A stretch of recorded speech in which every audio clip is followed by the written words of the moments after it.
Saya disuruh ngambil jam selanjutnya itu sampai jam berapa? Saya punya waktu sampai jam berapa? Kan ada materi yang belum disampaikan waktu minggu lalu ya. Sampai pukul 10.30, Dok. 10.30, oke. Nih, Mungkin nanti saya ada gitu juga, webinar dosen juga, mungkin nanti satunya join dari HP, satunya ngajar juga. Jadi sekarang saya kasih kalian 4 materi, totalnya sebenarnya 5, tapi yang minggu lalu tuh sudah saya jadikan satu materinya sama yang sekarang. Jadi ya mungkin akan agak sedikit pusing, tapi saya akan coba percepat. Jadi setelah ini kalau pertemuan saya dengan saya sudah habis, jadi bisa diisi sama yang jam lain ya. Coba semoga aja terkejar waktunya. Oke, masih kurang 5 orang ya? Tapi nggak apa-apa. Kita mulai aja langsung ya.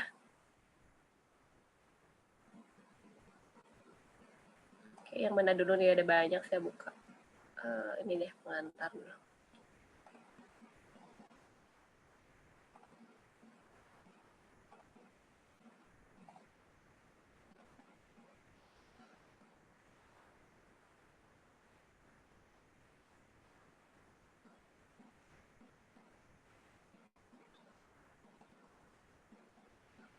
Jadi yang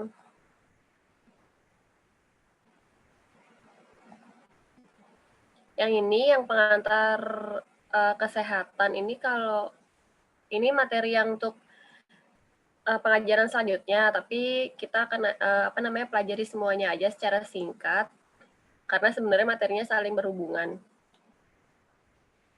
Jadi kalau untuk pengantaran kesehatan dan kesehatan di masyarakatnya, kalau nggak salah materinya MKG.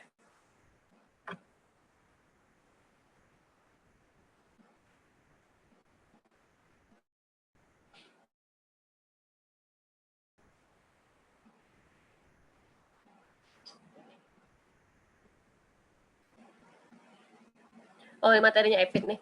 Ini materinya EPID yang minggu lalu, sama nanti di selanjutnya juga masih ada dasar epidemiologi, itu yang sebenarnya untuk hari Jumat, tapi udah saya jadikan satu di sini. Oke, jadi kalau misalkan EPID itu, kalian harus tahu yang namanya EPID itu kan biasanya berhubungan dengan ilmu yang pelajari tentang penyakit-penyakit, baik itu penyakit baru ataupun penyakit lama, dan juga perkembangannya. Jadi kalau misalkan di sini penyakit yang insiden dan prevalensinya tinggi, salah satunya adalah sakit gigi. Bisa jadi karena memang dari faktor masyarakatnya yang kurang memahami mengenai rasa untuk berobat giginya masih rendah. Kadang kalau misalkan orang-orang berobat gigi itu pasti dalam keadaan sudah sakit. Jadi jarang ada yang mau giginya masih bagus, itu dikontrol masih jarang. Biasanya kalau giginya sakit baru dia ke dokter gigi. Maka dari itu kenapa bisa prevalensi dan insidennya tinggi, salah satu penyebabnya adalah seperti itu. Kalau misalkan batuk, diare, cacingan ini kan lebih ke lingkungannya. Di Indonesia lingkungannya masih dikatakan kurang bersih atau tidak layak. Masih di beberapa tempat masih ada yang mohon maaf belum punya MCK yang memadai. Kadang masih ada yang mandi dan juga buang air besar itu di sungai. Jadi itu bisa menyebabkan juga diare dan juga cacingan. Nah, jadi untuk tujuan dari kesehatan masyarakat itu pastinya adalah agar masyarakat tersebut mencapai derajat kesehatan yang optimal. Jadi dikatakan optimal nggak dan diharapkan berumur panjang dan lebih produktif. Kalau di Indonesia sendiri, taraf hidup orangnya itu umurnya itu bisa mencapai, kalau dari tahun sampai tahun 60-an itu umur orang Indonesia biasanya sekitar 70 tahunan, tapi sekarang sekitar umur 75 tahun. Jadi sebenarnya sudah ada peningkatan taraf hidup kalau di Indonesia. Jadi itu panjang. Nah, mungkin beda lagi ya, belum ada penelitian selanjutnya. Nah, seperti yang dikatakan tadi, kesehatan itu adalah harus yang sehat fisik, secara mental, spiritual, sosial, dan juga harus bisa produktif, sosial, dan ekonomis. Dan kalau misalkan di WHO sendiri, ada dia mencangkup mengenai hak asasi manusia yang merupakan bagian dari integral kesehatan secara umum. Jadi sebenarnya kesehatan itu adalah hal yang ditanggung oleh negara karena itu merupakan hak asasi setiap manusia. Oleh sebab itu beberapa penanganan COVID-19 di awal-awal itu ditanggung oleh pemerintah. Tapi kalau sekarang karena semakin banyaknya kasus, jadinya tidak semua kasus itu ditangani. Biasanya ada beberapa yang juga perlu untuk mengeluarkan beberapa pembiayaan, misalkan dengan riwayat kondisi sistemik yang parah, biasanya jarang di-cover semua. Tapi kalau misalkan hak hidup dasar, apalagi di pandemi ini, biasanya ditanggung untuk biaya kesehatannya, dan juga kalau sakit biasanya ditanggung oleh negara. Nah, di sini seperti yang saya katakan tadi, jadi kalau misalnya biasanya terus lebih bisa datang kali kunjungan langsung tambah, karena itu masyarakat tuh sudah dalam keadaan terlambat baru mengunjungi dokter gigi. Kalau sudah ada keluhan baru dia ke dokter gigi. Jadi sebenarnya 87% masyarakat tuh mengeluhkan sakit gigi dan tidak berobat. Kemudian yang ke fasilitas kesehatan sebenarnya 12,3%, dan yang tidak menyikat gigi masih tinggi sekitar 22%, dan persentase yang menyikat gigi tepat waktu 69,1%. Nah, di sini mungkin kalau sebenarnya udah rendah ya untuk angka dari yang jarang menyikat gigi, karena sudah banyak penyuluhan-penyuluhan dan juga video-video edukasi yang bisa mereka dapatkan misalkan dari media sosial. Itu sebabnya kalau kalian mahasiswa FKG biasanya sering disuruh buat cara nyikat gigi yang baik yang benar, kemudian penyuluhan masyarakat, salah satunya adalah ini. Targetnya Indonesia tuh di tahun 2020 lalu, persentase menyikat giginya bahkan harus sudah 100% untuk tepat waktu. Sebenarnya ini sudah termasuk tinggi, tapi belum mencapai target nasional. Dan masih banyak juga yang mengeluhkan sakit gigi dan tidak berobat, karena biasanya kalau sakit gigi sedikit tuh ditahanin dulu, dipakein koyo atau nggak pakai minyak tradisional ditempelin di giginya. Kalau udah hilang ya didiamin, kalau nggak sampai bengkak banget biasanya jarang ke dokter gigi. Kadang ada yang cabut giginya pakai tang di rumah tuh, cabut sendiri ngawur sampai akhirnya pendarahan, ke dokter gigi juga ada kasus seperti itu. Nah, di sini seperti yang kalian tahu, kalau menurut Undang-Undang Kesehatan tahun 92 pasal 10, jadi untuk mewujudkan kesehatan yang optimal, ada yang namanya pendekatan pemeliharaan. Jadi kalau di kedokteran gigi mungkin sudah kita sering bahas ya, juga rehabilitatif. Ini sudah harus hafal di luar kepala. Jadi kenapa saya nggak ngasih terlalu banyak tambahan materi, pasti sudah hafal banget sudah dengan istilah-istilah ini. Nah, program promotif, namanya promotif kan promosi ya. Jadi fungsinya pasti untuk memotivasi, meningkatkan pengetahuan, dan juga menjalankan upaya pencegahan gigi bagi diri sendiri dan keluarganya. Kemudian juga agar dia tahu gimana sih ciri-ciri kelainan gigi dan pengobatan yang tepat. Tapi kadang kalau yang ini biasanya kita sarankan dengan nyikat gigi yang baik dan benar dulu, atau kumur air garam hangat salah satunya. Kemudian juga kalau bisa jangan munyin itu kan tugasnya sebenarnya buat gigi palsu yang lepasan. Jadi kalau yang cekat, gigi palsu yang dicekatkan itu nggak boleh. Jadi promotif ya ingat aja, promotif, promosi, jadi tujuannya ya pasti memotivasi. Contohnya itu dengan penyuluhan itu. Kemudian kalau preventif ini kan awal ya, pencegahan. Jadi ada yang namanya pemeliharaan dan perawatan secara rutin, contohnya dari sikat gigi, kemudian juga ada kontrol periodik setiap 6 bulan, melakukan pembersihan karang gigi yang dapat menghindari jadinya kerusakan jaringan pendukung gigi. Ini salah satu perawatan preventif. Di sini scaling termasuk preventif kalau dia memang tidak ada keluhan sampai periodontitis, itu termasuk preventif. Tapi kalau misalkan scalingnya sudah dilakukan untuk perawatan yang dia sudah sampai tahap periodontitis, itu jadinya ke kuratif karena itu perawatan utamanya. Jadi kalau misalkan dia sekali yang untuk scaling rutin 6 bulan sekali, dia masuk ke tahapan preventif. Jadi diingat ya, itu agak berbeda.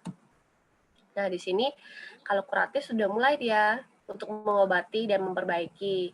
Contohnya tadi pencabutan gigi, terus juga tindakan penambalan gigi, itu sudah sampai di tahapan kuratif. Kemudian lagi satu tadi rehabilitatif, itu salah satunya pembuatan gigi palsu ya, baik itu yang lepasan atau yang permanen. Nah, yang harusnya di pertemuan selanjutnya jadikan satu aja. Jadi sebenarnya kalau yang minggu lalu itu sedikit gitu slide-nya, tidak terlalu banyak, makanya saya gabungkan dengan dasar EPID. Jadi ini sebenarnya saling berkesinambungan materi-materi yang sekarang. Nah, pelajari tentang penyakit ya. Jadi ada frekuensi masalah kesehatannya, penyebarannya, faktornya gimana. Jadi ini yang pelajari tentang masalah kesehatan pada sekelompok manusia serta faktor-faktor yang mempengaruhinya. Nah, ini yang harus kalian ingat sedikit, ada yang namanya epidemiologi deskriptif, ada juga yang namanya analitik.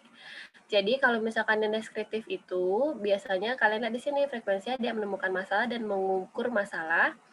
Dan di sini ada ciri-ciri penyebaran kelompoknya, ada ciri-ciri manusia, tempat, dan waktu. Jadi kalau misalkan yang analitik ini lebih ke penelitian yang analitik. Kalau deskriptif ini biasanya kalian kan. Jadi dia cuma untuk menemukan masalah dan mengukur masalah kalau yang epidemiologi deskriptif. Tapi kalau misalkan yang analitik lebih ke penelitian yang ada hipotesisnya, menguji kesimpulan. Jadi itu bedanya.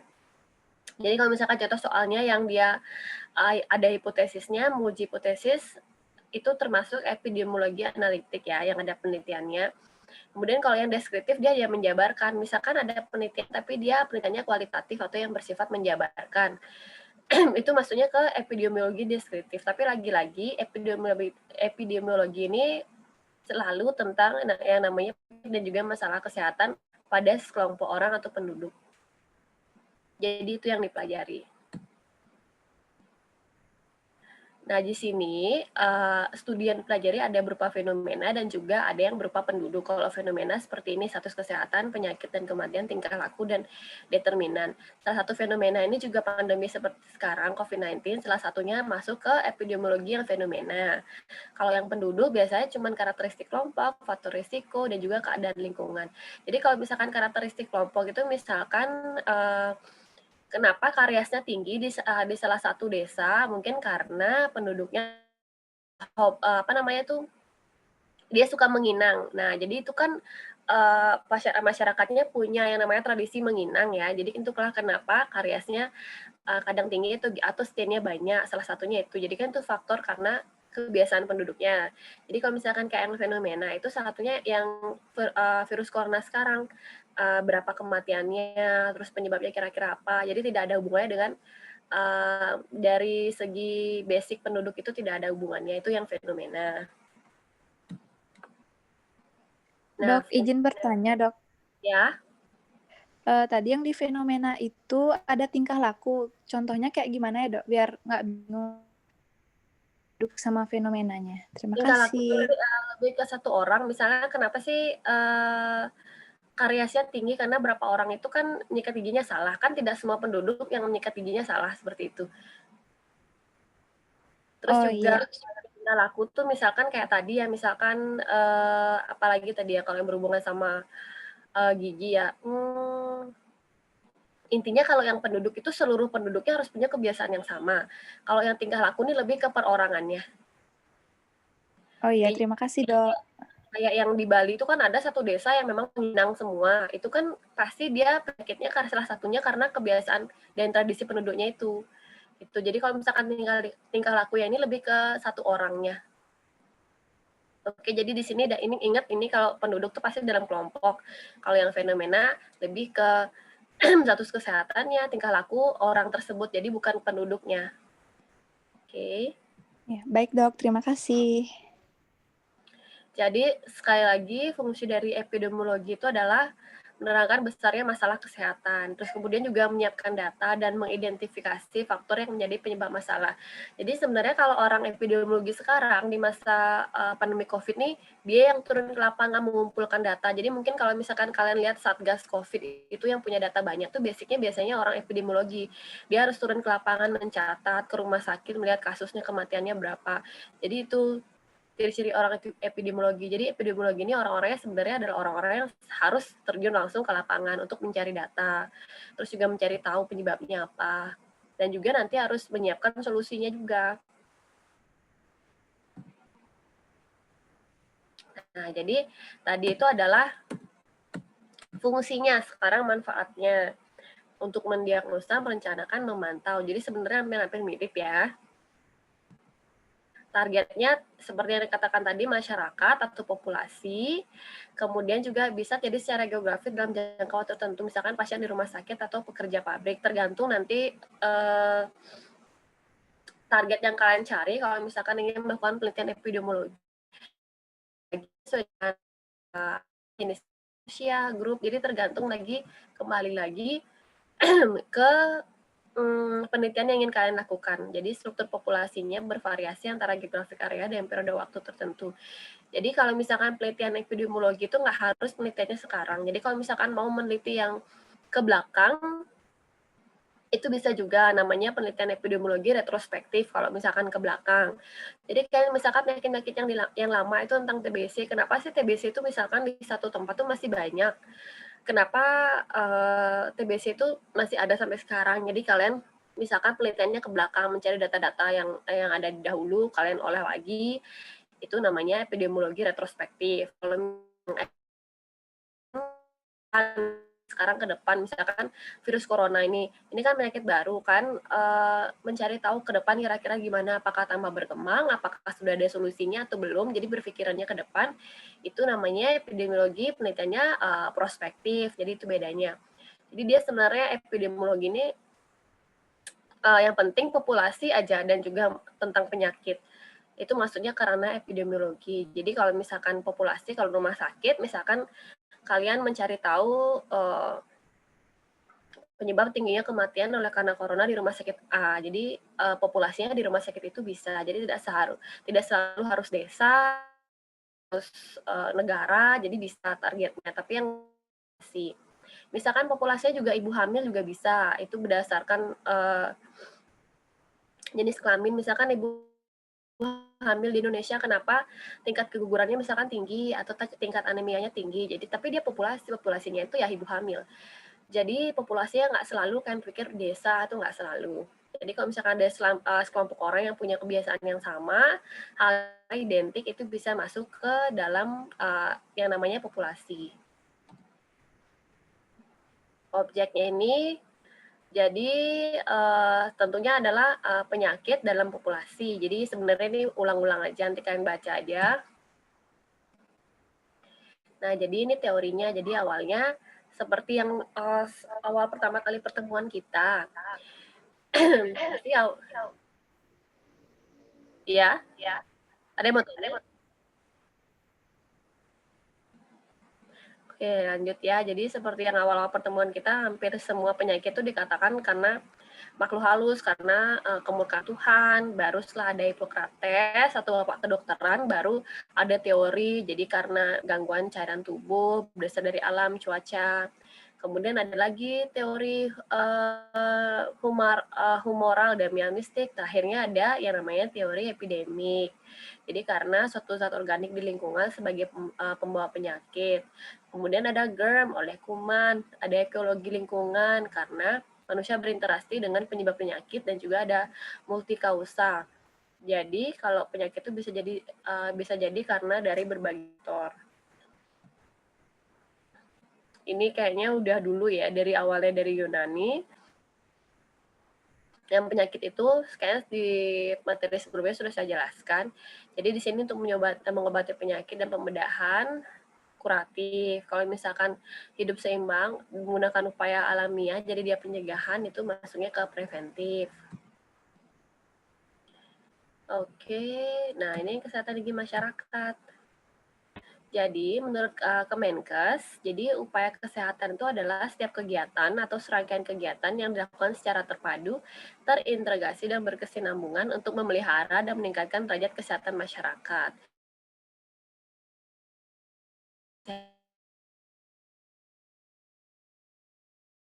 Juga oleh masyarakat.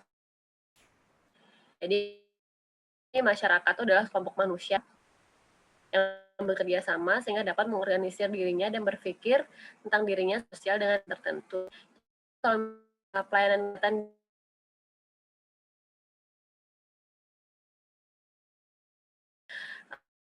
kegawat daruratan gigi dan mulut dan gigi dengan invasi mini. Misalkan yang kalau yang ini kan kalau yang ART ini biasanya kalian pakai GIC.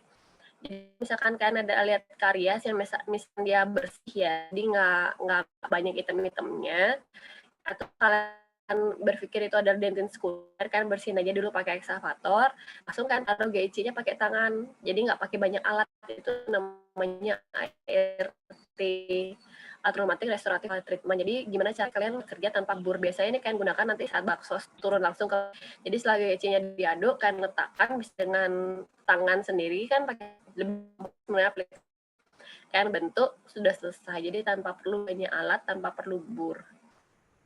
Nanti kalau kalian udah bakso, sudah masuk di klinik, kalian akan tahu ART ini nanti akan diajarkan di KGM. Nah, ini undang-undang kesehatan, ada kesehatan sekolah, kesehatan remaja, dan juga yang fokusnya sih lebih ke sana, karena kan tingkat karies tuh biasanya kalau anak-anak, kenapa kita concern ke sana, karena dia terutama pada fase gigi pergantian, gimana kita mencegah agar gigi permanennya itu tidak mengalami karies atau terjadi. Ini kan sudah gigi permanen semua, agar kedepannya gigi tersebut tidak rusak, jadi kita lebih concern. Nah, kemudian biasanya kalau untuk masyarakat, kita lebih ke mengedukasi, juga mengajak ke dokter gigi, biasanya seperti itu. Ini pasalnya. Ini masalah gigi dan mulut biasanya itu ada di urutan kelima. Sekarang malah di urutan karena sudah masyarakat. Indeks DMFT 1,3, secara DMFT secara umumnya 4,58 termasuk. Kemudian untuk perawatan K3, sedangkan yang sebelumnya tadi kan 69%. Tahun ini sudah naik menjadi 3,8%, tapi belum 100%. Namun cuma sedikit. Waktu udah 93,8, tapi yang benar caranya masih sedikit ya. Kenapa? Diadakan yang namanya penyuluhan. Kemudian dampak karies, ada pertumbuhan prasekolah. Jadi gigi tidak terawat, membiarkan sakit sehingga mengganggu asupan makanan untuk perkembangan. Mungkin kalian lihat kalau misalnya anak kecil giginya bang, biasanya kurus, saya karena mengganggu makannya dia. Jadi kalau misalkan kadang juga prestasi mengganggu, mereka nggak bisa konsen untuk belajar karena harusnya terserah masa mereka itu rendah, jadi juga pengaruh ke rasa sakit menimbulkan gangguan tidur, dan selanjutnya mengganggu produksi steroid yang pertumbuhan anak. Selanjutnya rasa sakit tersebut menguasai yang saya jelaskan masih dapat menekan hemoglobin, menimbulkan reaktif dalam sumsum tulangnya, ganggu dalam anak belajar. Itulah kita biasa bantu itu ya lebih cepat menyerap niru. Jadi cara kita agar kebiasaan baik diajarkan. Belum misalkan anak-anak seneng dengan teman, kalau misalkan yang mengatakan udah sikat gigi sebelum tidur, kamu belum, biasanya yang lain ikut termotivasi dia. Jadi sebenarnya kalau caranya benar, misalkan reward, biasanya anak itu termotivasi menjaga kesehatan gigi. Oke. Jadi nanti kalau soal-soal yang ini agak sulit sih untuk sebuah namanya soal biasanya tentang penyakit. Jadi biasanya ini kan hafalkan beberapa. Soalnya kalau yang ini sedikit langsung. Jadi nanti udah hafalkan saja. Oke, terus masih banyak. Kita pelajarin ini nanti belakangan aja. Masih ada 2 slide lagi. Kalau bisa sih biar 3 slide, biar nggak ada hutang lagi saya.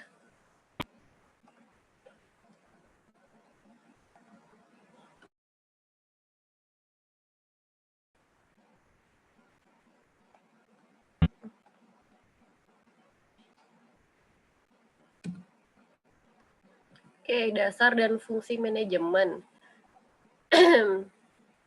Jadi manajemen tuh yang basicnya harus kalian tahu tentang planning, organizing, directing, dan controlling. Jadi itu sebenarnya kalau misalkan tentang manajemen yang harus kalian ingat tentang planning, organizing, directing, dan controlling. Nanti juga akan ada bagannya.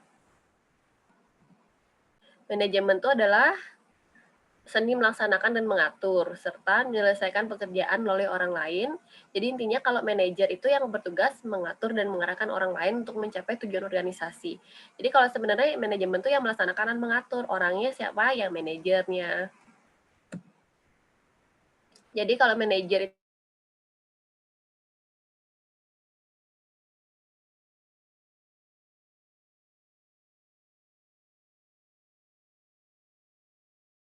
manajer yang pintar, manajer yang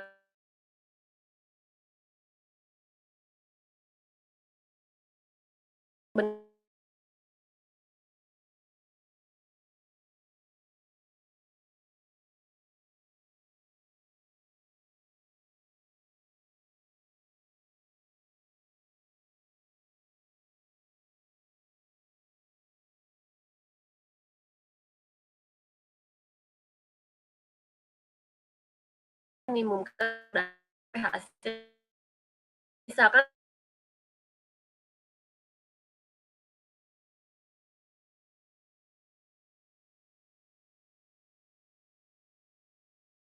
apa juga. Misalkan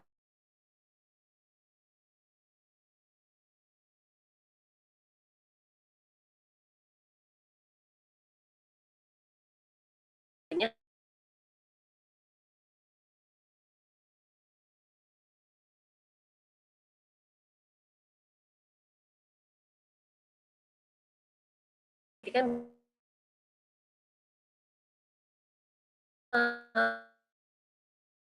dan manajer seperti itu.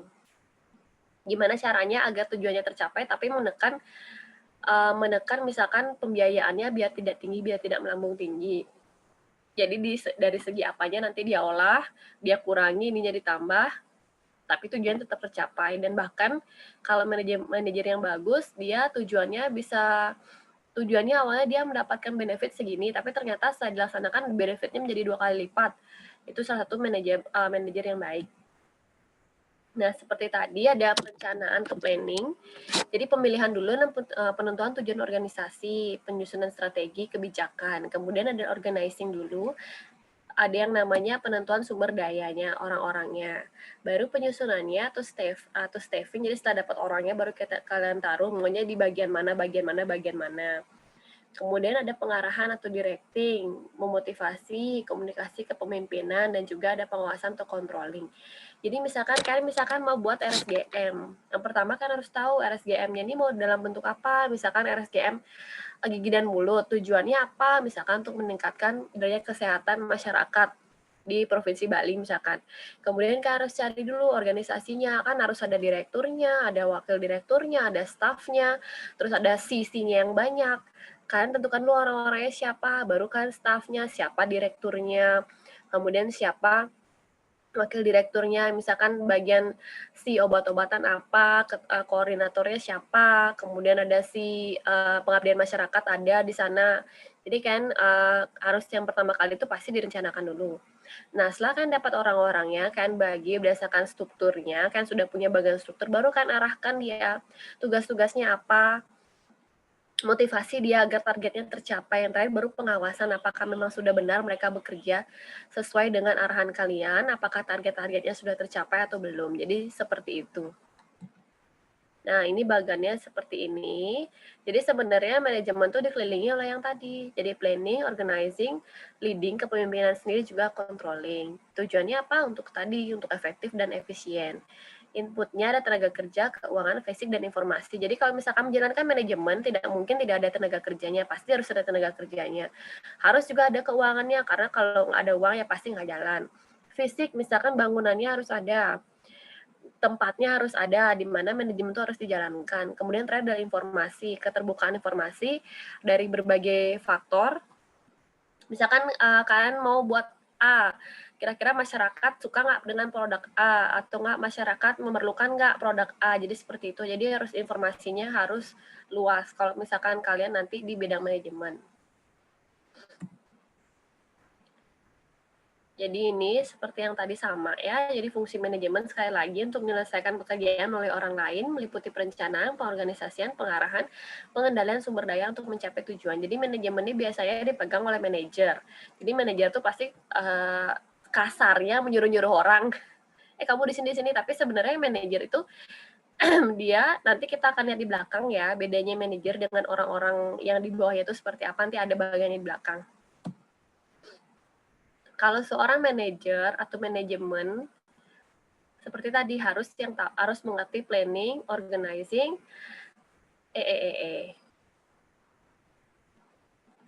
controlling dan juga leading. Leading ini pasti manajemennya sendiri ya, karena dia harus memotivasi, mengarahkan dan mendorong. Tapi ini dia harus punya ketiganya ini. Harus bisa planning, organizing dan juga harus bisa mengontrol. Seorang manajer yang baik harus memiliki ketiga hal ini dan juga memiliki sifat sebagai leading. Nah, apa yang dilakukan manajer? Bekerja melalui orang lain. Terus itu memadukan tujuan-tujuannya dan juga menetapkan prioritas. Yang pasti dia memang tidak bekerja, tapi dia yang bertanggung jawab. Jadi kalau misalkan anak buahnya salah, otomatis yang disalahkan manajernya. Kemudian harus berpikir analitis dan konseptual. Manajer sebagai mediator. Jadi kalau misalkan ada misalkan tenaga kerjanya yang tidak bisa saling bekerja sama, dia harus menjadi mediator di tengah-tengah. Gimana caranya untuk menyelesaikan masalah itu agar tujuan dari apa yang mereka inginkan tercapai. Jadi politisi ini kadang seperti yang tadi, dia keuntungan pribadinya juga tercapai, keuntungan organisasinya tercapai. Seorang diplomat dia yang menyatukan seperti dari negara-negara lain tuh diplomat. Jadi kalau manajer tuh dia biasanya keluar bertemu dengan manajer-manajer dari tempat lain, misalnya untuk mendapatkan proyek di tempatnya dia, misalkan seperti itu. Mengambil keputusan-keputusan yang sulit. Memang kelihatannya santai ya, mereka nggak bekerja, di bawah tuh nggak bekerja, tapi sebenarnya tanggung jawabnya tinggi sekali kalau menjadi seorang manajer. Nih, keterampilannya yang harus dimiliki oleh seorang manajer, ada keterampilan konseptual dan juga keterampilan kemanusiaan. Jadi harus balance. Kadang ada manajer yang tidak manusiawi, biasanya anak buahnya cenderung tidak nyaman, otomatis dia harus mengganti orang baru lagi, mengajarkan dari awal. Jadi kan itu nggak efisien. Jadi gimana juga tetap untuk keterampilan manusia, dia bisa bekerja memahami dan memotivasi orang lain. Ini kadang yang sering dilupakan oleh beberapa manajer. Jadi manajer kadang sombong melihat bawahannya seperti babu, misalkan seperti itu. Terus dia memperlakukan anak buahnya tidak layak. Anak buahnya tiba-tiba keluar dari perusahaan, otomatis dia harus memilih orang baru, mengajarkan lagi dari awal. Jadi itu tidak efisien. Kalau yang konseptual ini seperti harus mengorganisasi, mengintegritaskan seluruh kepentingan kegiatan organisasi itu sudah pasti. Harus dimiliki oleh seorang manajer. Kemudian ada administratif, yang namanya manajemen harus dong administratif. Kemudian teknik juga menggunakan peralatan prosedur atau teknik-teknik dalam bidang tertentu. Misalkan dia manajer dari satu perusahaan fotografi misalkan ya, atau manajer di bidang fotografi, otomatis dia juga harus tahu dong tentang alat-alat fotografi. Jadi gimana dia ngarahkan anak buahnya kalau dia sendiri tidak tahu. Jadi seperti itu. Jadi harus bisa dia teknik-teknik dan bidang tertentu. Misalkan manajemen di pabrik apa, jadi setidaknya dia tahu mesin ini fungsinya apa. Jadi kalau misalkan bagian-bagian mesinnya ini apa, jadi dia harus tahu tekniknya. Jadi jangan hanya menyuruh anak buah, kemudian anak buahnya ternyata nggak bisa, manajernya lebih nggak bisa. Setidaknya dia harus punya keterampilan teknik sesuai dengan bidang yang dipilih oleh perusahaannya. Nah, jadi manajemen tuh ada banyak. Ada first manager, middle manager, top manager. Kayaknya kalau yang ini kayaknya Oriflame punya ya, mirip ya. Mungkin kalau misalkan ada yang ikut Oriflame mungkin jadi lebih gampang ya, karena kan ada kayaknya kalau nggak salah di Oriflame atau yang multi level marketing itu ada istilahnya seperti ini ya, ada first line manager, middle manager, sama top manager. Jadi kalau misalkan yang first line manager itu yang paling bawah. Jadi kalau misalkan kalian punya tuh pasti ada manajer bagian ini, bagian ini, bagian ini. Terus makin ke atas lagi semakin sedikit manajernya karena dia mengarahkan manajer lain. Kemudian top manager biasanya yang udah di direksi, udah ada di atas keseluruhan manajemen organisasi. Biasanya di sini yang seperti perusahaan-perusahaan besar, kemudian misalkan perhotelan, misalkan yang perusahaan besar itu contohnya, kemudian perusahaan-perusahaan yang sudah punya nama, yang bergerak di bidang keuangan, misalkan pasti punya yang ini ya. Jadi semakin ke atas manajernya cuma 1, ke bawah misalkan 3 orang, manajer di bawahnya bisa sampai 6 atau 7 orang. Jadi seperti itu. Nah, ini awalnya kalau misalkan ini yang tenaga perusahaan biasa, jadi dia non manajerial. Manajerial tingkat pertama atau first line misalkan ada lebih banyak kan, misalkan 7 orang. Middle manager misalkan 3 orang, top manager selalu cuma 1 ya. 1 orang aja yang jadi top manager. Oke. Perbedaan tingkat akan membedakan pula fungsi manajemen yang dilaksanakan. Iya, jadi kalau misalkan manajemen administratif itu biasanya dengan penetapan tujuan, perencanaan, penyusunan personalia. Jadi ada manajemen operatif, itu lebih ke pengarahan dan motivasi, serta supervisi dan komunikasi. Jadi manajemen manajer itu sebenarnya ada banyak yang tadi ya, first line manager tuh ya. Kemudian, nah untuk mencapai manajemen puncak, jadi kalau misalkan manajemen operatif ini dia untuk pengarahan, motivasi, supervisi. Kalau yang administratif lebih ke penentuan tujuan, planning, organizing, staffing, dan controlling. Jadi sebenarnya, tapi keduanya untuk menjadi manajer puncak harus punya keduanya ini. Jadi nggak boleh salah satu untuk jadi top manager. Nah, ini yang saya katakan tadi. Jadi kalau misalkan tingkat manajerial itu beda-beda. Kalau misalkan yang masih tingkat bawah, dia harus, jadi dia lebih banyak ke teknikal kalau misalkan yang di bawah. Ya, misalkan first line manager, dia lebih banyak ke teknikal. Kalau misalkan yang menengah, manager yang middle manager, dia harus balance di segala bidang, terutama di konsep dan juga di teknikal. Kenapa? Kalau di konsep, dia harus bisa untuk memberikan konsep dan arahan untuk dia jelaskan ke top manager. Kemudian kalau dari segi teknikal, dia harus bisa yang namanya dari segi teknis mengajarkan ke bawah atau first line manager. Nah, kemudian yang tingkat atas tidak selalu teknikal karena sudah dikerjakan oleh yang bawah dan menengah. Jadi yang top manager lebih ke konseptual. Dia harus mengarahkan ke masa depannya nanti perusahaan ini seperti apa, organisasi ini seperti apa, kemudian konseptualnya ingin bekerja sama dengan siapa. Jadi kalau urusan teknik otomatis semakin ke atas semakin berkurang karena dia lebih ke memikirkan konsep, tujuan, arah dari perusahaannya. Karena yang teknikal sudah di-handle oleh bawah dan menengah. Ini spiral manager, jadi yang ujung-ujungnya semua harus berdasarkan ke bawah ya. Jadi biar kalian dimanapun, jadi top manager pun pasti ujungnya ke bawah, yaitu kembali lagi ke yang anak buah kalian. Jadi harus kan pantau juga motivasi seperti itu. Jadi sasarannya nanti kalian baca saja. Ini ada sasaran luas, menengah, sama puncak. Jadi kalau sasaran luas itu adalah untuk kepentingan bersama, yang menengah itu merupakan sub dari kepentingan bersama, yang puncak itu adalah sasaran inti yang diinginkan organisasi. Jadi misalkan yang puncaknya ini misalkan ingin buat organisasi, misalkan intinya itu adalah memajukan rumah sakit misalkan. Jadi sasaran menengahnya itu apa saja yang kalian lakukan untuk mencapai memajukan rumah sakit ini. Misalkan yang paling luas tuh misalkan dari kesejahteraan pegawainya dulu, itu yang paling bawah. Kemudian yang kedua tuh menetapkan program-programnya, yang terakhir intinya adalah semakin ke atas seperti tadi bagannya ya, semakin mengerucut untuk mencapai IP-nya.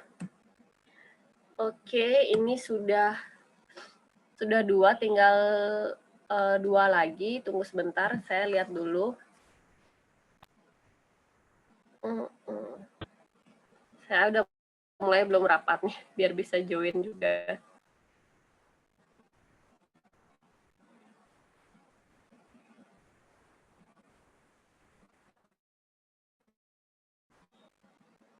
Tunggu sebentar deh ya, saya join ke yang lagi satu dulu.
Jam kerja, beliau datang langsung secara luring di ruang sidang ini, dan mohon Bapak Ibu semuanya, para dosen, fokus, dan saya harapkan nanti diskusi.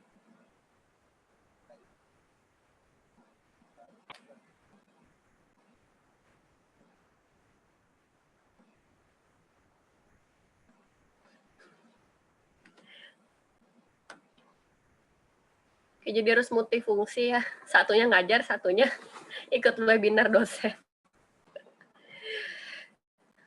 Saya maaf, agak percepat juga karena nanti di hari-hari selanjutnya saya mengajar klinik dan pertemuan klinik itu bisa dari jam 9 sampai jam setengah 1. Ya, kemana banyak yang mesti dipersiapkan, jadinya mungkin waktunya kalian yang saya harus pepet. Jadi ya setelah ini saya nggak ada hutang lagi sama kalian, jadinya di jam saya kalian boleh masukkan ke dokter lain atau jam saya kalian mau istirahat silahkan. Jadi nggak apa-apa ya, saya agak percepat dan saya padatin jadwalnya di hari ini ya. Oke, kita mulai lagi, jangan bosen dulu. Oke. Ini perencanaan program promotif dan preventif. Bagian dari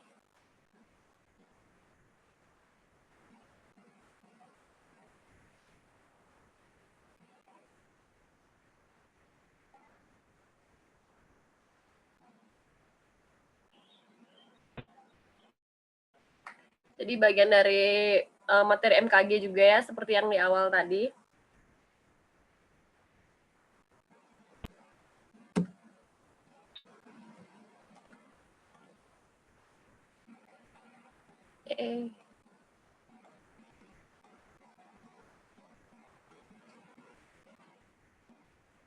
Ini untuk perencanaan program promotif dan preventif ini dasarnya saja, karena nanti yang lebih menjelaskan nanti akan Dokter Panji, dan nanti ini kalian harus concern ya, karena ini akan dipakai di klinik nanti, bahkan nanti tes keluar kalian dari klinik EKGM, kalau misalkan mau ikut ujian komprehensif dan kompetensi, salah satunya adalah ini, perencanaan program promotif dan preventif.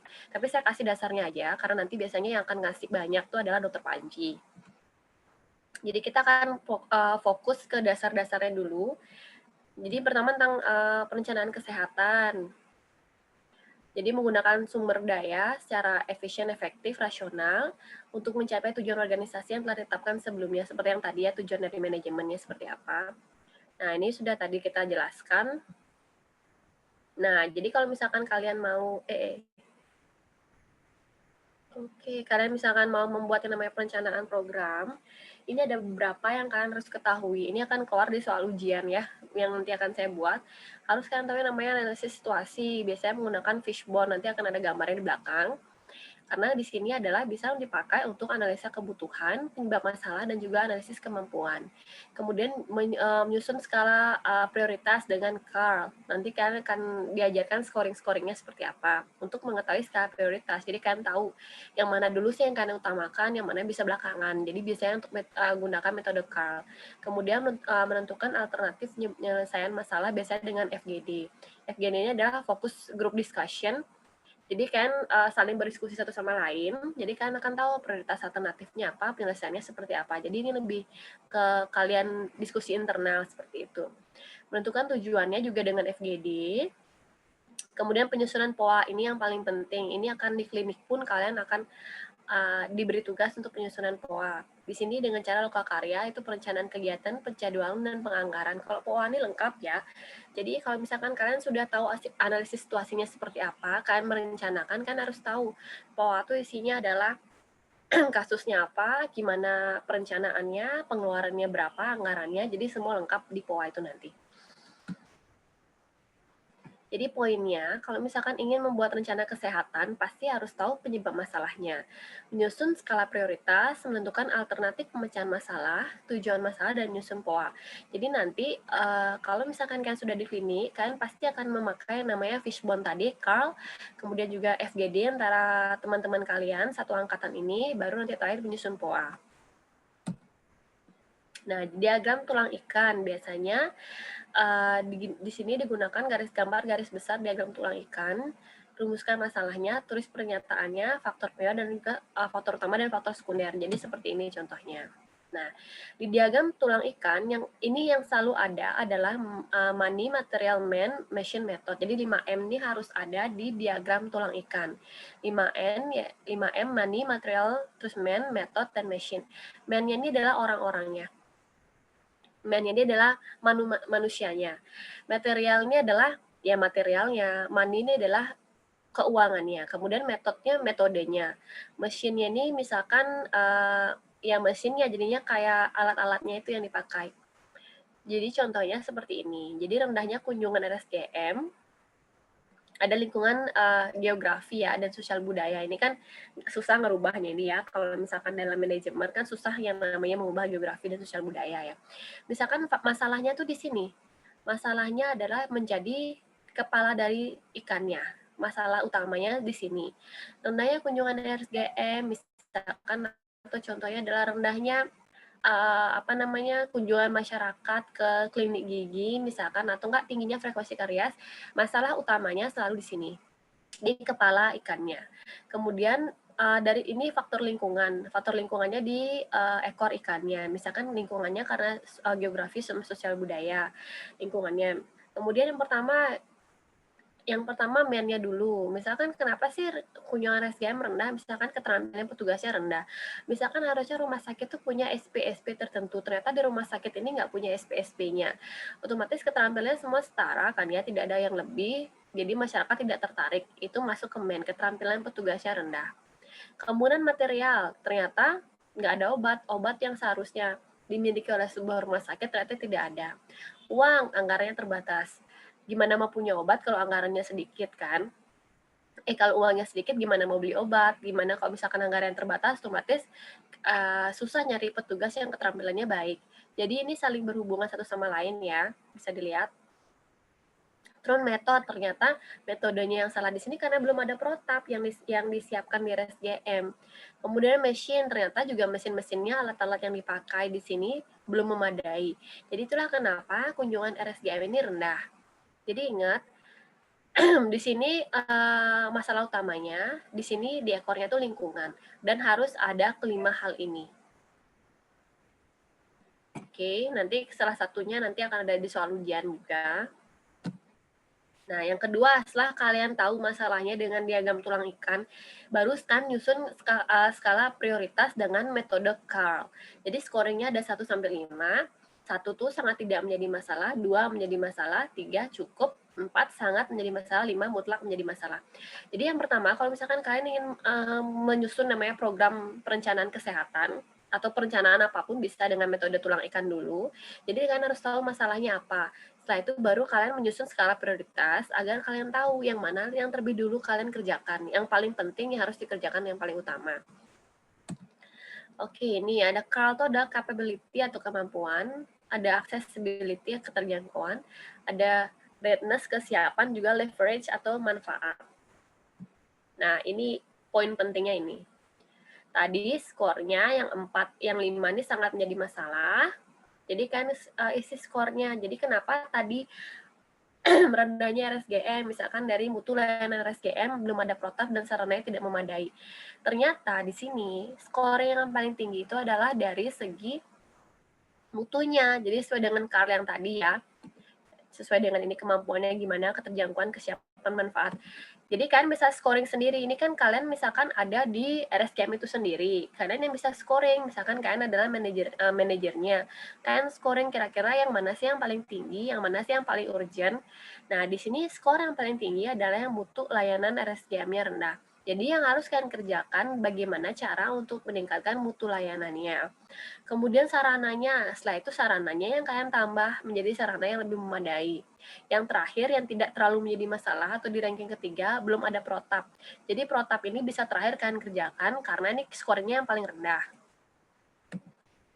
Nah, setelah kalian sudah menentukan permasalahannya, menentukan skala prioritas, setelah itu kalian harus menentukan alternatif pemecahan masalah, kemudian baru melakukan kegiatan, tujuan kegiatan dan menyusun rencana kerja. Nah, kalau sudah di penyusunan rencana kerja, baru dibuatkan tabel POA. Ada tujuannya, kegiatannya apa, penanggung jawabnya siapa, waktu, tempat, pelaksana, sasaran, target, anggota, indikator keberhasilan, dan juga prosedur evaluasi. Jadi tujuannya mungkin yang pertama tadi, meningkatkan mutu RSGM. Kegiatannya apa? Meningkatkan mutu. Yang pertama mungkin berkunjung ke RSGM lain biar kalian tahu apa aja sih yang digunakan, misalkan untuk meningkatkan mutu. Penanggung jawabnya siapa, waktunya kapan, tempatnya di mana, misalkan RSGM-nya UGM misalkan. Pelaksananya orang-orangnya siapa, sasarannya siapa, targetnya apa, anggotanya, indikatornya seperti keberhasilannya apa. Misalkan tercapainya meningkatnya mutu RSGM dengan ditandai dengan peningkatan kunjungan misalkan seperti itu. Prosedur evaluasi tiap 6 bulan misalkan seperti itu. Nah, jadi kalau misalkan jenis perencanaan rumah sakit, ada perencanaan ini contohnya ya, ada jenis perencanaan rumah sakit, ada perencanaan obat dan logistik. Ada dua pendekatan, ada pola konsumsi sama pola epidemiologi. Jadi ini kalian pakai nanti untuk di POA, jadi kalian harus ada hitung-hitungannya sendiri. Jadi kalau di pola konsumsi pasti persediaan barang yang tersisa pada akhir tahun, kebutuhan tahun lalu, dan kecenderungan yang akan jadi di masa yang akan datang. Nah, misalkan kalian akan berkegiatan, kan nanti di POA itu ya, kalian ada nyusun kegiatannya seperti apa untuk mencapai target. Nah, jadi kan harus bisa ngitung. Misalkan penghabisan obat tahun 2016 tuh X, terus perkiraan jadi peningkatan kebutuhan tahun 2017 misalkan 10%. Jadi, kalian bisa estimasi ke depannya berapa obat yang kalian perlukan. Jadi jadi kalian mencari kebutuhan tahun 2017. Jadi kalau misalkan kalian lihat berapa sih habisnya obat di tahun 2016, kemudian kalian perkirakan biasanya kalau perencanaan itu ada anggaran yang tidak terduga 10% misalkan, itu kalian masukkan. Jadi kan akan nemu nanti di 2017 target obat yang harus penghabisannya harus segini. Kebutuhannya yang akan dapatkan di tahun 2017 adalah sekian. Jadi ini penting untuk di POA nanti, jadi kan bisa merencanakan berapa sih kira-kira di kedepannya kan perlukan obat, sehingga nanti tidak kekurangan obat. Nah, kalau misalkan pola epidemiologi, dianalisa dari pendekatan epidemiologi yang menghitung jumlah kunjungan dan jenis penyakit yang dilayani pada tahun-tahun sebelumnya. Misalkan ini, contohnya adalah untuk misalkan penyakit tipoid. Obatnya ada chlorampenicol, kemudian ada antipiretik, sama vitamin B kompleks. Kemudian rata-rata rawat per harinya itu bisa 10 hari. Kemudian jumlah pasien yang dirawat karena tipoid dalam waktu 1 tahun misalkan 500 penderita. Jadi kan hitung agar kalian tahu kebutuhan obat di tahun selanjutnya kira-kira berapa. Misalkan chlorampenicol tadi diminumnya 4 kali 2 kapsul. Nah, kemudian juga rata-rata orang-orangnya itu sampai 10 hari dirawat di rumah sakit. Jumlah penderitaannya 500, jadi kalian yang sediakan harus segini. Misalkan paracetamol diminumnya 3 kali 1. Rawat inapnya 10, kemudian dalam 1 tahun penderitaannya 500, jadi kalian harus hitung. Oke. Nah, kemudian ada perencanaan tenaga. ada tadi kan perencanaan konsumsi ya, misalkan konsumsi obat contohnya. Kemudian kalau perencanaan tenaga, ada tenaga baru, tenaga yang tersedia, yang berhenti, dan yang pensiun. Kemudian dipakai untuk merencanakan kebutuhan tenaga di sebuah rumah sakit, ada jenis pekerjaannya, ada sifatnya, beban tugasnya, kapasitas, sama jumlah dan peralatan medis. Jadi hitung-hitungannya seperti ini. Jadi beban kerjanya berapa, kapasitas pegawainya berapa untuk menentukan yang namanya kemampuan pegawainya. Nah, dengan perkiraan yang diperoleh telah melakukan studi banding ke area jenis lainnya, seperti yang tadi saya katakan tadi untuk meningkatkan mutu rumah sakit, misalkan seperti itu. Misalnya jumlah tenaga yang ditentukan umumnya dikutip dari tenaga yang telah ditentukan oleh kalau misalkan kan buat rumah sakit, A, B, C, sampai tipe D itu ada di SK Menteri. Tipe D harus apa aja rumah sakitnya, tipe A apa aja ciri-ciri apa aja spesialis yang harus dimiliki, sarana prasarana seperti apa itu bisa dari SK Menteri. Oke. Jadi intinya kalau misalkan di sini soal ujiannya lebih ke metodenya. Metode CAL dipakai apa, POA-nya untuk apa, kemudian juga fishbone-nya seperti apa. Itu contoh soal ujiannya seperti itu. Kalau yang di sini ini untuk teori MKG ya. Satu lagi yang terakhir. Ini yang saya rasa yang paling susah ini karena lebih ke hitungan. Lebih ke hitung-hitungan, jadi ini. Ini sih menurut saya waktu zaman mahasiswa juga susah ya. Semoga aja kalian ngerti. Nanti di akhir kalau ada yang bertanya saya silahkan ya. Jadi ini kalian nggak usah hafalin definisinya deh. Yang penting kalian harus tahu ada yang namanya angka absolut dan relatif. Rasio, proporsi, ada rate, insiden, dan prevalen.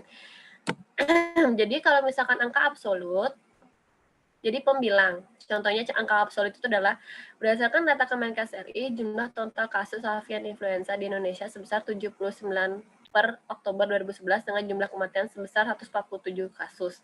Jadi angka absolut itu yang tidak kalian ketahui penyebutnya. Misalkan di sini kan 179 dan juga jumlah kematian 147 kasus. Jadi dia tidak bilang dari berapa ratus orang yang diperiksa itu dia tidak bilang. Jadi cuma dikasih tahu 179 yang mati 147, hanya tahu pembilangnya, penyebutnya nggak tahu. Misalkan per 100.000 orang, misalkan seperti itu. Misalkan di mana dibilang ya, misalkan di desa A, misalkan, jadi nggak ada penyebutnya, dia hanya ada pembilang aja angka absolutnya. Itu namanya angka absolut. Jadi dia cuma berupa pembilang tanpa adanya penyebut. Kalau angka relatif, ada pembilang dan penyebut. Oke, ini bedanya kan harus tahu dasarnya dulu, ada angka absolut, pembilang aja, ada penyebut. Kalau misalnya relatif, ada pembilang dan penyebut. Oke, mungkin di SD udah tahu ya pembilang mana, penyebut mana. Nah, jadi kalau misalkan cara mengukur kesakitan atau angka kesakitan atau morbiditas biasanya menggunakan yang namanya insiden dan prevalen. Angka kematian namanya mortalitas. Ini kan nggak usah hafalin, nanti ada hitung-hitungannya. Nah, mulai dari sini. Jadi rasio, kan harus hafal ya apa bedanya rasio, insiden, prevalen itu bedanya apa. Jadi yang pertama rasio ini sudah termasuk dia angka relatif karena sudah ada pembilang dan penyebutnya. Jadi kalau misalkan nanti ada soal apakah rasio masuk ke mana, jadi pastinya ke bagian ke relatif bukan ke angka absolut ya. Jadi rasio adalah jumlah orang dengan sifat kualitatif tertentu dibandingkan dengan sejumlah orang lain dengan memiliki sifat kualitatif tertentu juga. Misalkan untuk mencari tahu, contohnya ini. Laki-laki 100 orang, Y-nya wanitanya 100 orang. Jadi rasionya itu adalah X per Y. Jadi dengan sifat kualitatif, karena ini misalkan berdasarkan jenis kelamin. Misalkan contohnya adalah orang kulit hitam dibandingkan dengan orang kulit putih, 2/3. Jadi tidak mungkin orang kulit hitam dibandingkan dengan penyakit sistemik, itu kan jauh ya, nggak ada kualitatifnya, beda kan. Ini yang kualitatifnya sama. Kalau ngomongin kulit, berarti yang dibandingkan dengan kulit. Misalkan penyakit, misalkan paru dibandingkan dengan penyakit muntaber. Jadi seperti itu kalau rasio. Jadi misalkan penyakit dengan penyakit, nggak mungkin penyakit dengan dengan warna kulit. Jadi kan beda beda kategori ya. Ini yang kategorinya sama. Jadi laki-laki dibandingkan dengan perempuan X per Y, orang kulit hitam dibandingkan dengan orang kulit putih 2/3. Jadi yang punya kualitatif tertentu dibandingkan. Itu kalau rasio dibagi. Nah, ini kalau proporsi jumlah orang dengan sifat kualitatif tertentu dibandingkan dengan jumlah populasi keseluruhan. Nah, ini beda lagi. Kalau yang tadi kan sama-sama punya sifat kualitatif yang kalian bandingkan. Kalau yang proporsi dibagi dengan jumlah populasi. Jadi kalau misalkan ini, kasusnya ya, misalkan ada wanita kulit putih dengan kasus muntaber. Kalau yang tadi rasio kan bandingkan laki-laki dengan wanitanya saja, kulit hitam dengan kulit putihnya. Kalau misalkan kalian disuruh mencari proporsi, kan harus tambahkan dulu semua ini berapa ada orangnya, itu yang kalian jadikan sebagai penyebutnya atau Y-nya. Dikali 100%. Proporsi selalu dalam persentase ya. Selalu dalam persentase. Misalkan jumlah siswa SD 50 orang, murid perempuannya 40. Jadi proporsinya perempuan tersebut ya 40/50 kali 100%. Kalau rasionya tadi, misalkan jumlah murid perempuannya 40, kalau rasionya ya 40/10, karena kan dibandingkan dengan siswa laki-laki untuk mencari rasio. Rasio itu sama-sama kualitatif tertentu ya. Kalau populasi selalu dibandingkan dengan jumlah populasinya untuk mencari yang namanya proporsi. Jadinya 80% dan selalu dalam namanya angka persen. Oke, kita belajar pelan-pelan, nanti kalau ada yang nggak ngerti bisa tanya. Nah, ini ada lagi yang namanya rate. Rate ini banyak ya. Rate ini juga dalam bentuk persen, seperti ini. Jadi rate itu yang menyatakan hubungan, angka yang menyatakan hubungan atau relasi jumlah berapa kali atau frekuensi suatu kejadian penyakit di antara sejumlah orang yang mempunyai peluang terekspos dalam suatu waktu tertentu. Ingat, di sini kata kuncinya adalah yang mempunyai peluang terekspos dalam satu waktu tertentu. Ini kata kunci ya. Kok tadi proporsi kata kuncinya seluruh populasi. Kalau yang namanya rasio dengan kualitatif tertentu. Kalau rate di sini yang punya peluang untuk terekspos. Otomatis yang tidak punya peluang tidak masuk ya, tidak akan hitung di rate. Dan selalu dalam persen. Nah, ini banyak, ada crude death rate, ada infant mortality rate, ada maternal mortality rate. Nah, jadi kalau misalkan crude death rate, angka kematian dalam 1 tahun, jumlah penduduk pertengahan tahun dikali 1%. Kalau infant, otomatis tadi yang infant ini namanya juga bayi ya. Tidak mungkin pembilangnya itu adalah orang-orang yang di atas umur di atas 1 tahun, karena bukan bayi lagi namanya. Kemudian ada maternal mortality rate. Jadi jumlah ibu mati karena persalinan dalam 1 tahun dikali 100% dibagi dengan jumlah kelahiran hidup dalam tahun yang sama. Jadi di sini yang namanya maternal mortality otomatis yang melahirkan hanya ibu, tidak mungkin ada angka ayah di sini. Jadi itu bedanya. Kalau rate hanya yang peluang terekspos, ingat. Jadi ada rate itu ada banyak, ada insidensi, ini ya jumlah penderita per tahun dibagi dengan beresiko dalam tahun yang sama. Jadi ingat, kalau misalkan rate itu adalah penduduk yang beresiko atau yang cenderung terekspos. Ada population at risk juga. Oke, ini misalkan. Jumlah laki-laki sama jumlah semua wanita, ada umurnya. Contohnya, nah ini ada prevalensi ya, prevalensi. Jumlah antara kasus baru dan lama dibagi dengan penduduk seluruhnya. Ini beda lagi, ini prevalensi. Prevalensi jumlah kasus baru dan lama dalam periode waktu tertentu dibagi dengan penduduk seluruhnya pada waktu yang sama dikali 100%.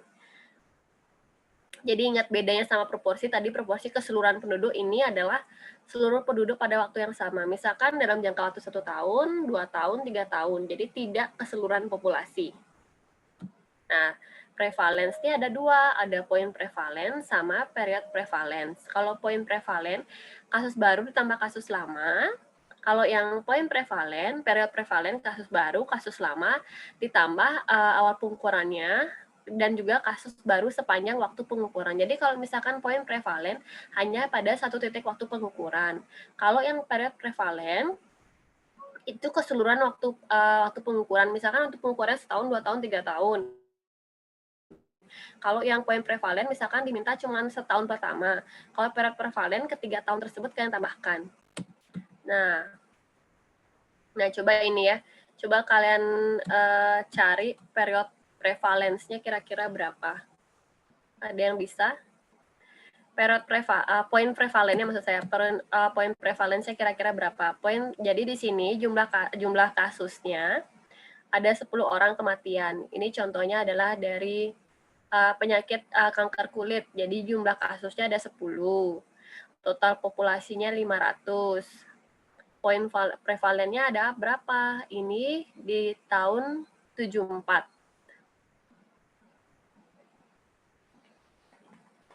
Ada yang tahu kira-kira berapa poin prevalennya?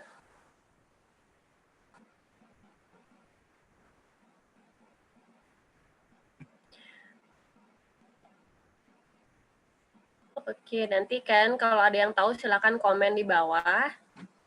Nah, jadi contoh kasusnya nanti seperti ini ya. Atau nggak kalian saya buatkan bagan nanti, jadi nanti ada tahun-tahunnya. Ingat kalau poin prevalen hanya di tahun tertentu yang ditentukan. Kalau periode prevalen keseluruhan tahunnya. Dan satu lagi contohnya, nah kalau yang ini, indikator kesakitan dirumuskan sebagai berikut. Pembilangnya adalah ibu hamil, melahirkan, dan nifas yang mengalami kematian akibat komplikasi kehamilan, serta persalinannya. Sedangkan penyebutnya adalah semua ibu hamil, melahirkan, dan ibu nifas. Kira-kira dia termasuk rasio, angka absolut, rate, proporsi, atau frekuensi ya. Coba di komen di bawah. Oke, biar kalian ada yang mengerti atau tidak. Karena ini susah sebenarnya. Apalagi nanti angkanya diganti, kalian nggak hafal basicnya, nanti banyak yang remedi lagi. Oke, kita lihat dulu yuk. Ini materinya sudah terakhir ini. Ada yang sudah menjawab?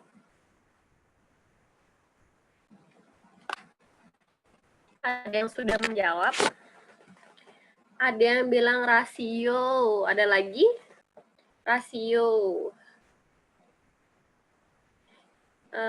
Kita buka lagi yuk. Rasio itu tadi apa? Ada yang bilang rasio juga. Banyak yang bilang rasio ya. Share. Tadi rasio adalah cara mengukur. Nah, rasio jumlah orang dengan sifat kualitatif tertentu dibandingkan dengan sejumlah orang lain dengan memiliki sifat kualitatif tertentu. Oke, kalau misalkan yang proporsi dengan sejumlah populasi, kalau rate, mana tadi? Kalau rate, di antara jumlah orang yang punya peluang terekspos dalam satu waktu tertentu. Oke, kita lihat lagi. Ada yang bilang proporsi, ada yang bilang rasio.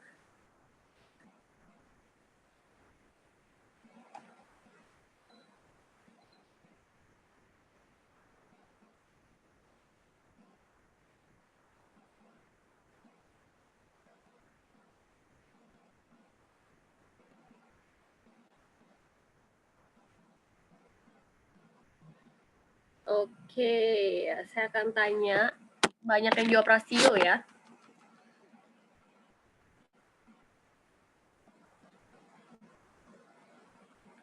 Oke, saya coba kenapa sih, saya lihat dulu ya kenapa banyak orang milih rasio.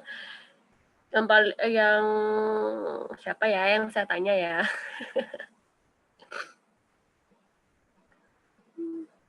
Felicia, coba yang paling pertama kali jawab, kenapa pilihnya rasio? Mungkin karena tadi saya lihat ada pembilang dan penyebutnya itu termasuk dalam relatif, angka relatif. Termasuk angka relatif? Ya. Coba Ayu Imas. Karena tadi di soalnya tuh kan ada gini tuh dok, perbandingannya itu, jadi kan ada penyebut sama pembilang itu, gitu. Saya jawabnya rasio. Oke, terus kalau ada lagi, kalau yang jawab proporsi Olivia. Saya jawab proporsi karena penyebutnya itu jumlah keseluruhannya, dok. Oke, terus ada yang izin ke toilet. Ini Putu Winda. Ini Putu Winda. Nggak ada orangnya. Siapa dong ya lagi satu? Corey Everest. Kenapa jawab proporsi tadi dok? Karena tadi saya baca soalnya itu ibu-ibunya itu ada berbagai kasusnya gitu. Jadi menurut saya itu sama-sama ibu-ibu. Jadi itu seluruh populasi gitu sih dokter. Oke, kita share konten lagi sekali. Oke, kalau kayak gini kayaknya banyak yang remedi ya. Mungkin satu angkatan akan remet. Jadi kalian bedakan, ingat tadi saya katakan proporsi itu keseluruhan dari total penduduk. Penduduk itu nggak cuma ibu-ibu ya. Penduduk itu ada bapak-bapaknya juga kan. Jadi kalau untuk proporsi sudah pasti bukan. Kalau ini kalau penyebutnya itu adalah keseluruhan dari populasi. Jadi populasi itu tidak cuma ada ibu-ibu ya. Kalau misalkan sudah dibagi menjadi ibu-ibu, berarti kan sudah ada sudah ada dibagi berdasarkan kualitatifnya atau berdasarkan resikonya. Ingat, kalau misalkan kalau proporsi itu dari keseluruhan total populasi. Populasi yang ada tuh bukan cuma populasi ibu hamil. Kalau ibu hamil itu berarti kan dia sudah dikelompokkan, dikategorikan.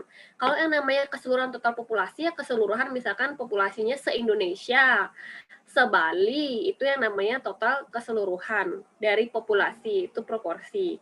Nah, kalau yang namanya rasio tadi berdasarkan kualitatif tertentu.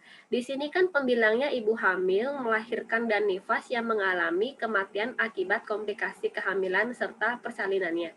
Sedangkan penyebutnya adalah semua ibu hamil, melahirkan, dan ibu nifas. Jadi di sini kualitatifnya itu berbeda, karena yang pembilangnya ada yang mengalami kematian akibat komplikasi serta persalinannya. Berbeda dengan ini penyebut dan semua ibu hamil, melahirkan, dan ibu nifas. Jadi kalau ini masuknya ke RIT. Kenapa? Karena ibu yang berisiko. Ibu yang berisiko meninggal adalah ibu yang hamil, melahirkan, dan yang ibu nifas. Siapa? Ibu-ibu yang di sini nih yang berisiko untuk mengalami komplikasi dan kematian adalah ibu-ibu yang pasti yang hamil terus melahirkan dan ibu-ibu yang menifas. Jadi itu bedanya. Jadi kalau misalkan rasio dia sama ya, pembilang ibu hamil, dia koalisinya sama. Jadi pembilang ibu hamil yang penyebutnya ibu hamil sampai komplikasi kehamilan penyebutnya ya semua ibu hamil gitu. Jadi kalau misalkan di sini sudah ditentukan sudah ada yang berisiko. Jadi di sini kan yang berisiko hanya ibu yang hamil melahirkan dan ibu nifas kan, yang berisiko untuk mengalami komplikasi kehamilan diserta persalinannya kan sudah dijelaskan di sini. Nah, kalau misalkan dia rasio itu penyebutnya cuma seluruh ibu hamil yang koalisinya sama, kualitatifnya sama. Oke. Ngerti? Kayaknya memang agak susah ya. Jadi kalau misalkan dia sudah ada di sini mana tadi rate. Nah, mana tadi rate-nya. Jadi di sini jumlah orang yang punya peluang terekspos dalam jangka waktu yang sama. Yang terekspos untuk bisa mengalami yang namanya meninggal karena kematiannya adalah hanya ibu-ibu yang hamil, melahirkan, dan ibu nifas. Oke. Kalau di rasio mana tadi ya? Rasio dengan kualitatif tertentu dibandingkan dengan sejumlah orang lain, tapi dengan kualitatif tertentu, misalkan dibandingkan dengan jumlah ibu gitu aja, bukan ibu hamil. Jadi pembilangnya ibu hamil, penyebutnya ibu yang memiliki anak usia sekian, misalkan seperti itu. Atau ibu yang setelah melahirkan, segitu aja, jadi nggak dispesifikan. Kalau sudah dispesifikan seperti ini, berarti kan dia sudah terkategori bahwa dia yang ada faktor resikonya. Otomatis dia masukkan ke RIT. Kalau rasio, dia tidak dispesifikan lagi, misalkan ibu hamil gitu aja pembilangnya. Atau ibu usia muda, seperti itu masuknya ke rasio. Misalkan kalau contoh yang ini berapa dong? Jadi di sini kasusnya ada 10, populasinya ada 500, poin prevalennya berapa?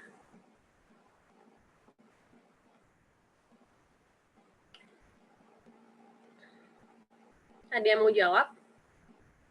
poin prevalen. Jadi dia di tahun yang sama aja, tahunnya kan sudah ditentukan di tahun segini aja. Ini sebenarnya paling gampang yang ini.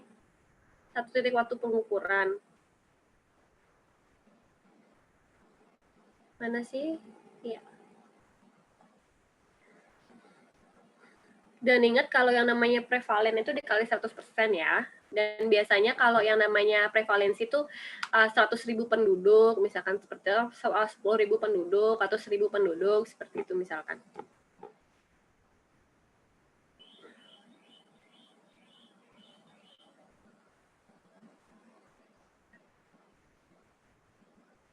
Lima persen.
Ada yang bilang 2%, ada yang bilang 5%.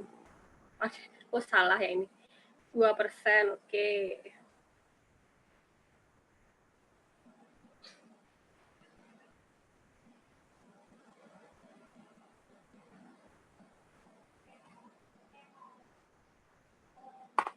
Oke, yang ini udah benar ya, gampang ya kalau yang ini. Sudah semuanya benar. Tapi kalau kayaknya bagian yang apa sih namanya? Yang kasus yang tadi tuh yang agak susah ya, yang rate ratio tuh ya. Terus kalau misalkan saya kasih soal sekarang, coba tentukan proporsi.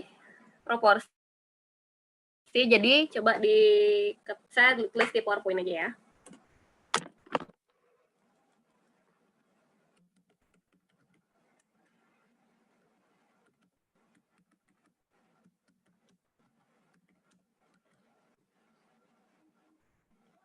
Ntar saya buat case-nya.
Oke, ini proporsi kasus sinusitis oleh karena pregnancy. Jadi tahun 2018 ibu hamilnya 20 orang, ibu menyusuinya 10 orang, ibu dengan di atas 25 tahun, di atas 1 tahun ada 25 orang, jumlah penduduknya 100 orang. Coba cari proporsinya.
Dua 20%.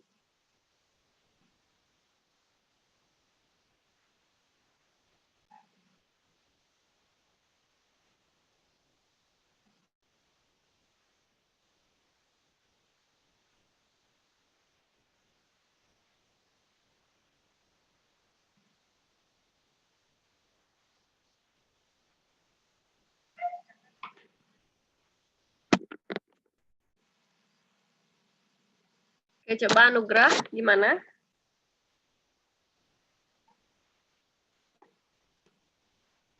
Kenapa bisa 20%? Iya, halo dok. Ya, gimana? Ya, sudah terdengar suara saya dok ya. Di sini patah-patah dok. Maaf.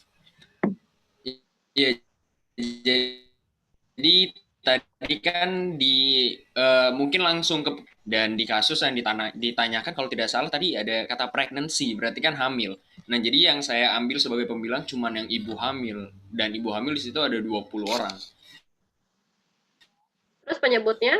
Jadi 20 dibagi 10, 0,2 dikali 100%, dapat datanya. Gimana, mana? 20, terus baginya berapa? Iya dok.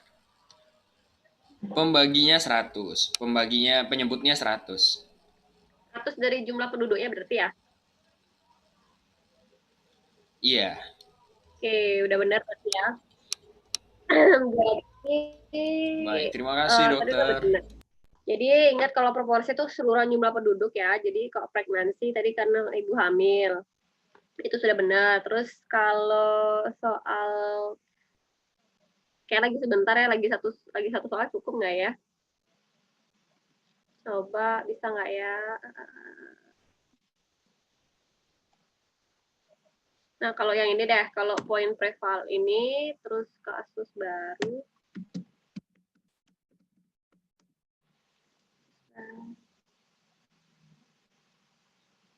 Kasus barunya 5.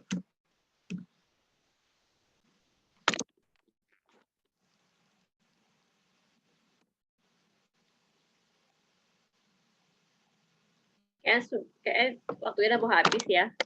Ingat kalau yang tadi sudah saya jelaskan, beda yang mungkin yang agak susah itu adalah yang rasio dan rate ya. Ingat kalau rate itu lebih ada spesifikasinya lagi untuk penyebutnya, berarti nanti itu di rate-nya. Kalau misalkan spesifikasinya sama atau setara, kualitatifnya sama, misalkan jenis kelamin dengan jenis kelamin, warna kulit dengan warna kulit, ibu hamil dengan ibu hamil, tanpa lagi dibagi, diturunkan spesifikasinya, itu masuknya ke rasio. Oke, ada lagi yang mau bertanya? Waktu kita cuman sampai 10:30 ya tadi ya? Lagi 6 menit ya. Ada yang mau tanya?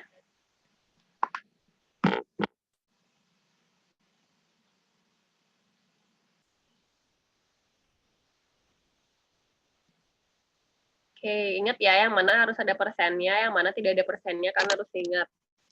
Yang mana angka absolut, mana angka relatif kan juga harus tahu. Mungkin yang paling banyak soalnya nanti ada hitung-hitungan itu, sama yang tadi, Carl sama Poa itu yang paling banyak mungkin nanti soalnya.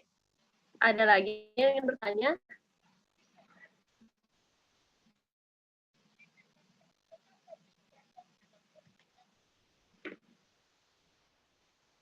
Saya rasa sudah semua mengerti ya. Semoga biasanya EPID yang paling susah, semoga aja lebih nggak ada yang remedi, bahkan saya harapkan. Tapi ingat nanti soalnya mungkin pasti akan diganti itu cuma sekedar contoh ya. Jadi mungkin apalagi nanti ujiannya waktunya sebentar pasti panik. Jadi paling angka-angkanya saya nggak akan ada koma, ya itu nggak ada, jadi yang bisa gampang dibagi. Waktu ini yang susah itu, yang banyak remet waktu ini tuh apa ya? EPID ya? Etik dan Ilkom Dokter. Ilkom ya? Ilkom. Ilkom susah soalnya siapa ya? Tapi setelah remet tuh banyak yang bagus, berarti suka remet. Kalau setelah remet kan udah bentuk soalnya udah ketahuan, Dokter. Yang bikin kaget sebenarnya bentuk soalnya. Semua soalnya kasus ya? Iya, kebanyakan 90%-nya. Ya, karena Kalau memang tidak seperti salah. itu. Makanya saya soal manajemen nih, saya jadikan kasus susah. Memang seperti itu soalnya sekarang, karena soal CBT nanti akan seperti itu, dan memang soal-soal semua lab pun nanti akan begitu. Soal-soal kasus, jadi jangan kaget. Ini masih teori, belum lagi nanti kan dapat di materi selanjutnya, materi orto, yang konser, plus tuh sama soal kasus juga. Oke, justru sebenarnya Ilkom yang ini Ilkom termasuk yang paling gampang di KGM ya. Semoga yang tahapan selanjutnya kalian sudah mengerti seperti apa. Jadi seperti yang saya katakan sebelumnya, sebenarnya nggak usah terlalu banyak dibaca teori definisinya, apa yang penting poin-poinnya dimengertikan. Jadi waktunya kalian bisa untuk lebih pakai untuk memahami, apalagi kan dosen tuh banyak ngasih slide ya. Oke, semoga EPID ini biasanya jauh lebih susah pada Ilkom, tapi saya harap lebih mengerti orang-orangnya, karena mungkin lebih jago di matematika, siapa tahu ya. Semoga nilainya lebih bagus lagi, tetap jaga kesehatan. Ini materi saya sudah keseluruhan sampai di tanggal 8, nanti terakhir itu semuanya sudah saya kasih tadi 4 materi itu. Jadi karena nanti EPID itu lebih banyak hitung-hitungan, jadi kalian harus dipahami sendiri. Terus berarti nanti waktu saya bisa diberikan ke dokter yang lain atau kuliah yang lain ya untuk korti. Jadi saya untuk yang semester ini sampai di tanggal 8 sampai materi tanggal 8 itu sudah saya kasih semua. Oke, mungkin nanti ketemu lagi akan di ujian lagi nanti ya. Oke, saya rasa sudah tidak ada yang bertanya lagi. Oke, ingat korti. Nanti waktu saya bisa dipakai dosen yang lain, mungkin ada yang waktunya kurang, bisa dipakai. Ini yang sampai materi di tanggal 8 ya, MKG dan juga EPID. Nanti saya kirim ke via WA. Oke, terima kasih semua, ingat jaga kesehatan, belajarnya lebih ditingkatkan lagi biar nggak remedi. Oke, terima kasih, selamat pagi masih. Selamat pagi, Terima kasih, dokter. Terima kasih banyak, sampai ketemu lagi, Dok. Terima kasih, dokter. Terima kasih, dokter. Terima kasih, dok. Terima kasih, dok.